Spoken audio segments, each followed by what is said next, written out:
Here's an update video showing my Searchlight signal. I'm doing this quick update because I put something on the Searchlight that's new. And I'll show you the back, it's actually got new bits. I'm actually, think I've actually going to be replacing on here is the bolts, because I lost all the bolts that hold the visor. I'm going to replace them soon when I get some new bolts.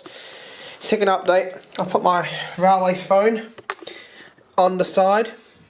It's not hooked up yet, but when I hook this up, it's going to be wired to the switchboard over there in the future, because I'm actually planning to make this into a garden display. Whenever I get a garden, it's going to be turned into a garden display. This will be wired with an underground cable.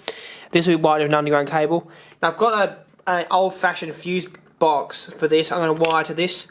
One of those old 50s style fuse boxes that have the wired fuses. When you short something, it blows the fuse wire out. I'm going to wire them on up as safety for this, because I have 110 volts there. 240 volt in plug-in mounting, but in the two fuses, one for 110, 8 amp fuse, and then a 240 volt 10 amp fuse wired to this. So if I actually short something out, this is the wire I'm using for the fuse. When I wire it up to be this type of wire, when you blow it, short something, I'll blow the fuse out and turn off the live wire. Now on the back, I'll come back and I'll turn this around to be easier. On the back, I've actually put a new lock.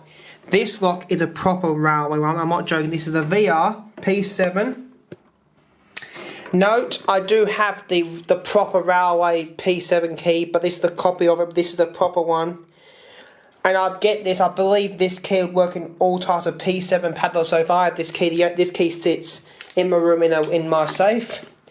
To open my P7 locks I have here, because I keep these locked because I have live 110 volts in these signals. This signal to run the insert. I don't want any of my friends that do come over to undo when I'm not looking and shock themselves by the 110 volts. And I'm still going to, I'm going to ground this search over a ground cable one day as well, so if you touch the thing and a live wire gets shorted out, it will go down the ground. And I also got a P7 on this one as well. That's because this has live 240 volts AC in it, and I can keep it locked up all the time. I'll show you the lock. I'll take the lock off and show. I'm not going to show you the inside because I'm not going to do it again.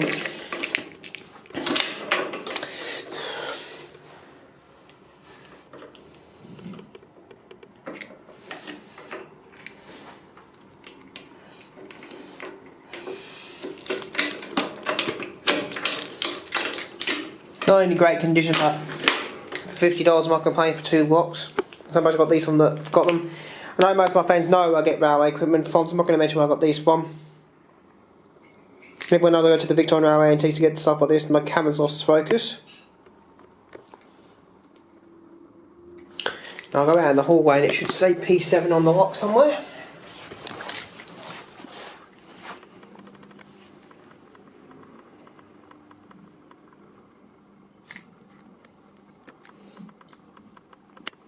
Yeah, railway P7. You see it says VR P7.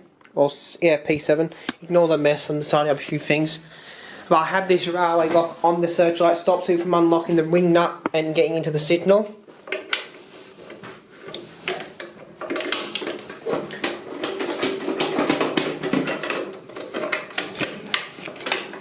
Note, I would be able to open all the Searchlights and the locks with this key, but note, I do not do anything illegal with railway keys.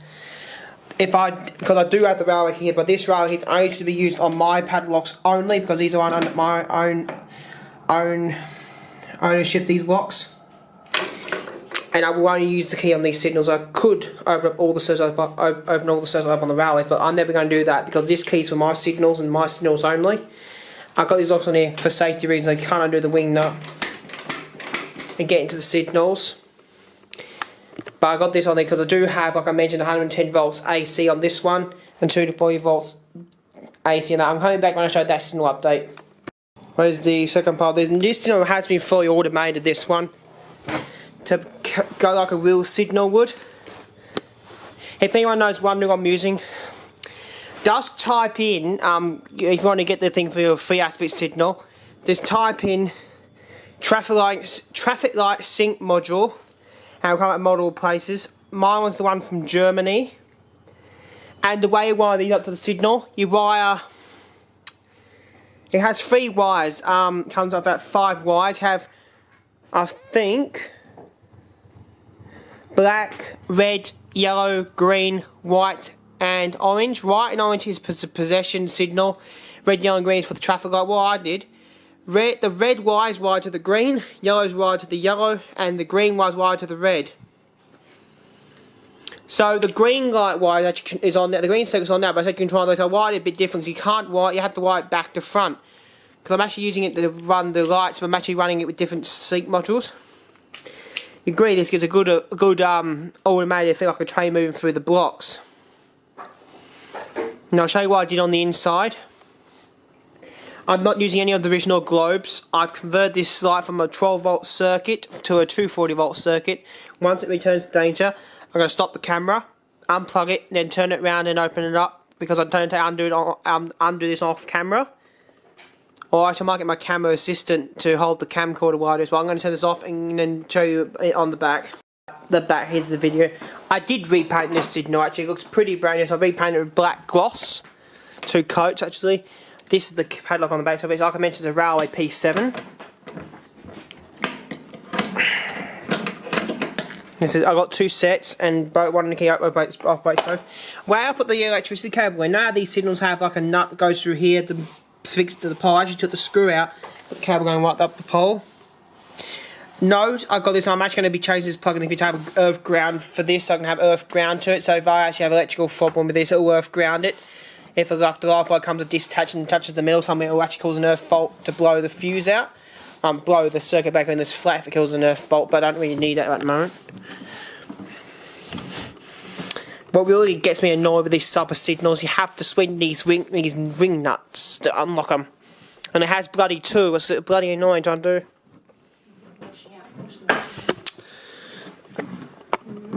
Imagine having to work on a big gantry full of these, about 6 of these on the gantry, with changing about 9 light bulbs in each. It would be bloody annoying.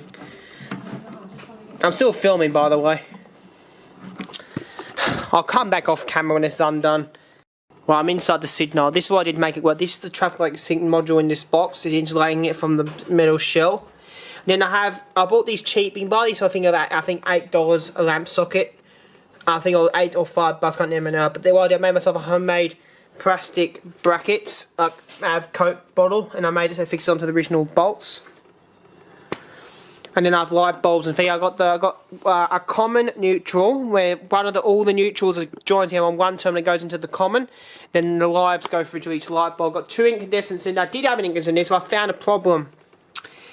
And I will be putting an incandescent back in this when I take the sync module out of this thing. But this is the problem was this is a sync module in here. The light bulb was near where the sync the bulb was. It was causing it to overheat, so I had to put an LED in the bulb. The rest of the incandescents. They're the original lamp sockets. The cable top on them must have broken off. I did the cable ties and hold them in. But I'm going to put those back on one day when I have one that's on 12 volts. But you can't get the light bulbs. That's why I'm not running on the 12 volts. What I'm using for what I'm doing.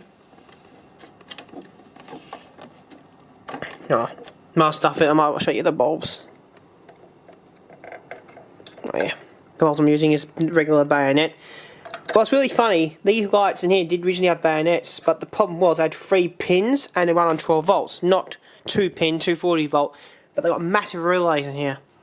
Well, I'm not going to take out because of the original relays. I think what they're for is if then the light's activated, it would trigger the circuitry in the signal controller, the next one along. What I'm using is standard 240 volt extension lead cable. And I bought the wire like this, I think a 10 meter reel for about 20 bucks, or you can buy a 10 meter long extension cable for about $5. So I just bought that and used the wiring from it. Yeah, and I got this old cable. This came off an old. I know years ago when I made a video of my ejector, I played my games, and that actually blew up. But I saved the cable from it, cut the end off and wired into this, so recycled. And what I'm going to show you what's really cool about this. I'll put that back up in there when I finish this video. It's got the original signal diagram there. And this one is, so it's 5-92. This is only a few years old. So, 92. If it was year 2000, it would be 21 years. This is 29 years old, this signal. Westinghouse brake signals. It doesn't say when it was installed because the install date's rubbed off, so I can't tell when it was installed. But what's cool about these, got 2 glass lenses. One glass lens on the outside, one on the inside. The middle one is cracked on the other side, but not cracked on the inside. It was good. They actually come out. I'm pretty sure they do come out, but I'm not going to take them out because I don't want to crack them. But that's my light sitting on the inside. It's very good how I did this. Like, I know how 240 volt power works, but every time I work on this, I always have the plug unplugged. And I know it's always turned off because you can get shock off 240 volts if you're not careful. That's the entire my lights. That's only LED because it doesn't get hot, but one day when I install it to my pole, I'm going to have all the 3 cables coming out the signal down into the pole and have it in the garden one day. And have this in the signal controls. I'm thinking of buying myself an old Mackenzie and Holland signal case to house all my electronic things for this. And it'll cool. I think they actually are retained. Actually, they are. Yeah, these actually come out. These actually spindle things actually do come out. They actually got bolts, and then you take the bolts out. If you want to see one of these signals in real life, operational in modern day 2020 as incandescent, the best places to go to is Glen Huntly Railway. So they've got loads of these still in use. There's some on the Pakenham, no, not Pakenham, Frankston I was being refurbished, but the one's original is at Glen Huntly. I'm ending the video here, but that's an update to my railway signals.